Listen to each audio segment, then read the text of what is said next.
I heard a parable recently that I really liked, and it was about this guy who's sitting on the roof of his house during a hurricane, and everybody else in his town has already evacuated, but he's still sitting there waiting for God to save him. And people will come by in like a boat and then a helicopter, and they'll be like, "Do you need help? Shouldn't we evacuate you?" And every time he just says, "No, God will save me." And then the man dies or drowns.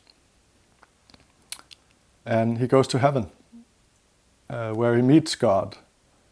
And he chastises God, and he goes like, "Well, I was a true believer. Why didn't you save me?" And God goes like, "Well, but I sent you a boat and a helicopter. It's like I gave you all the options to survive, but you didn't seem to listen." And I kind of like this story as an analogy for something that seems to happen in life quite a lot. At least it has for me. And it's like I go looking for the big thing that's going to transform my life or make my life better or finally make me happy or whatever it is that I desire. And when I do that, I seem to go blind for the small things that are actually happening. The little gifts that are always present around me. And this shows up very clearly in the workshops I lead as well. That like people will sort of wait, not really bring themselves in with what they're experiencing because it's not important enough.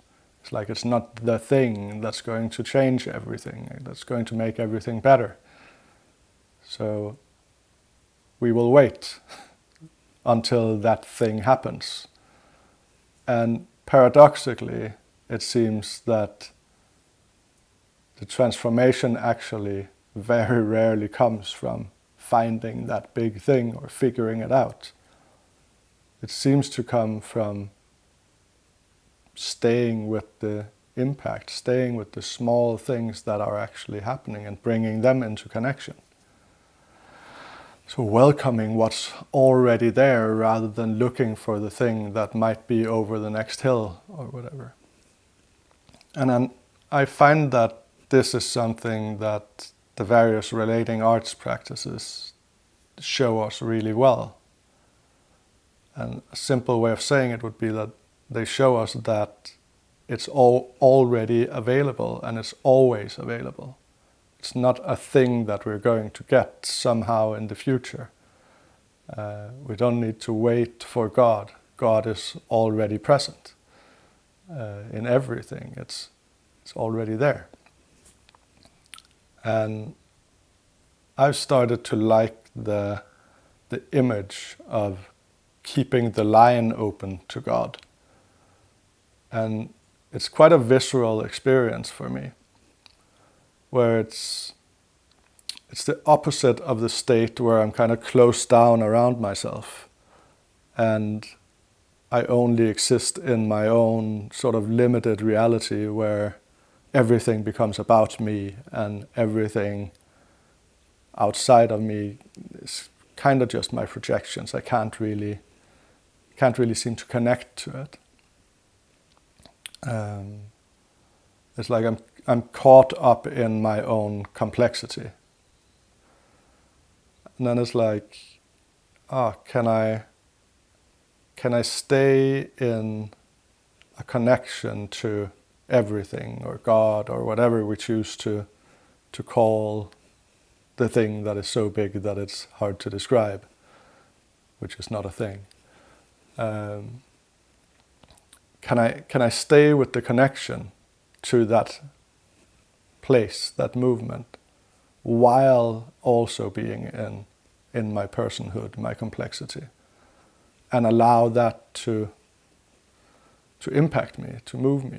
And it seems that it invites me into a openness towards my surroundings, to actually allowing things to impact me. And it's in the small things.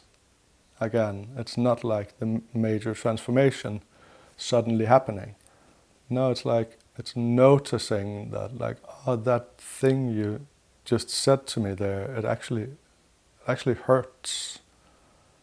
And I just want you to know that, and I would like to figure out what's going on here. Or it can be like just telling someone that I actually care about them, and then staying with the impact of that. Or telling someone that I don't know how to be with them or talk to them, or I'm a little bit afraid of what will happen if I try, and then staying in the connection of that. So it's like these small movements of life, and like allowing life in presence, which for me is very different than sitting on my roof and waiting for God to save me when I've finally figured out what it is I want. So it's like there's always opportunity and potential for life in the moment. And that feels really empowering in some way. Like, wow.